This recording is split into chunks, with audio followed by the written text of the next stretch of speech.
symphonies. Assalamualaikum warahmatullahi wabarakatuh. Perkenalkan, nama saya Rima Putri Halimatul Hayat, kelas 11 Akuntansi 1, SMK Negeri 1 Kaligondang. Saya akan mempresentasikan materi tentang akuntansi belanja dan beban. Yang pertama, perbedaan beban dan belanja. Beban diukur dan diakui menggunakan basis akrual. 2. Merupakan unsur pembentuk LO dan kode rekening 9. Belanja diukur dan diakui dengan basis kas, merupakan unsur pembentuk LRA dan kode rekening 5. Yang kedua, pihak-pihak yang terkait. Pihak-pihak yang terkait dengan akuntansi belanja dan beban ada 4. Yang pertama adalah pejabat penata usahaan keuangan SKPD. Yang kedua, bendahara pengeluaran. Yang ketiga, pengguna anggaran. Yang keempat, kuasa BUD. Selanjutnya, saya akan menjelaskan yang ketiga, yaitu klasifikasi beban dan belanja.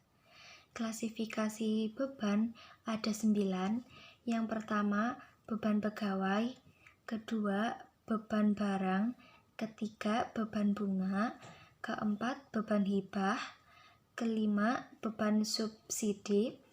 Keenam, beban bantuan sosial atau beban bansos. Ketujuh, beban penyusutan aset tetap. 8, beban transfer. Dan 9, beban tak terduga. Sementara belanja, klasifikasinya ada 8, yaitu 1, beban pegawai, belanja pegawai, belanja barang, belanja modal, bunga, subsidi, hibah, bantuan sosial, dan yang terakhir belanja tak terduga.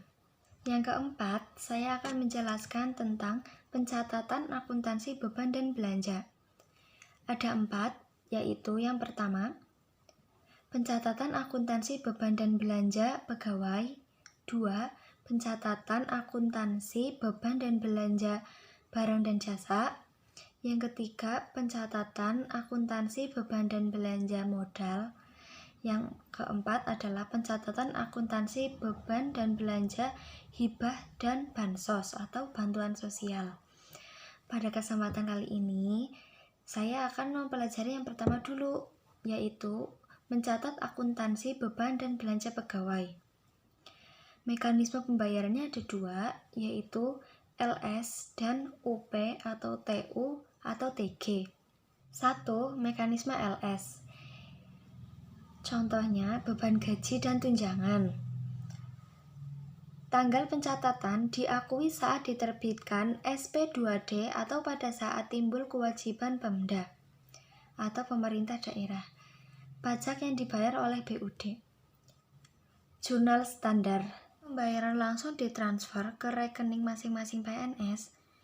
Yang pertama, jurnal LO dan neraca adalah beban gaji pokok didebet dan RKPPKD dikredit.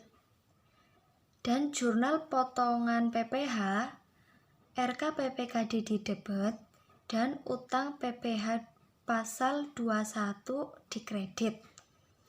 Jurnal LRA, belanja gaji pokok didebet dan perubahan sal dikredit. Jika pembayaran langsung ditransfer ke rekening bendahara pengeluaran, baru kemudian bendahara pengeluaran melakukan pembayaran ke masing-masing PNS. Berarti jurnal LO dan neracanya adalah pada saat pencairan SP2D atau saat bendahara menerima transfer dari BUD, jurnalnya kas di bendahara pengeluaran debet dan RKPPKD dikredit. Pada saat bendahara pengeluaran melakukan pembayaran, beban gaji pokok didebet dan kas di bendahara pengeluaran dikredit. Pada jurnal potongan PPh, kas di bendahara pengeluaran didebet dan utang PPh pasal 21 dikredit. Jurnal LRA-nya belanja gaji pokok didebet dan perubahan sal dikredit. 2. Mekanisme UP atau TO atau TG. Contohnya adalah honorarium. Tanggal pencatatan diakui saat bukti pembayaran beban telah dipisahkan pengguna anggaran. Pajak dibayar oleh bendahara pengeluaran SKPD. A. Jurnal pada saat bendahara pengeluaran melakukan pembayaran ke rekening masing-masing PNS. Jurnal LO dan neracanya adalah beban utang lembur didebet, kas di bendahara pengeluaran dikredit. Jurnal potongan PPh, kas di bendahara pengeluaran didebet, dan utang PPh pasal 21 dikredit. Jurnal LRA-nya belanja utang lembur didebet dan perubahan sal dikredit. B.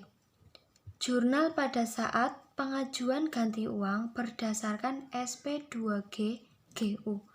Jurnal LO dan neracanya adalah kas di bendahara pengeluaran didebet dan RKPPKD dikredit. Demikian yang dapat saya sampaikan, kurang lebihnya saya minta maaf. Wabillahi taufiq wal hidayah. Wassalamualaikum warahmatullahi wabarakatuh.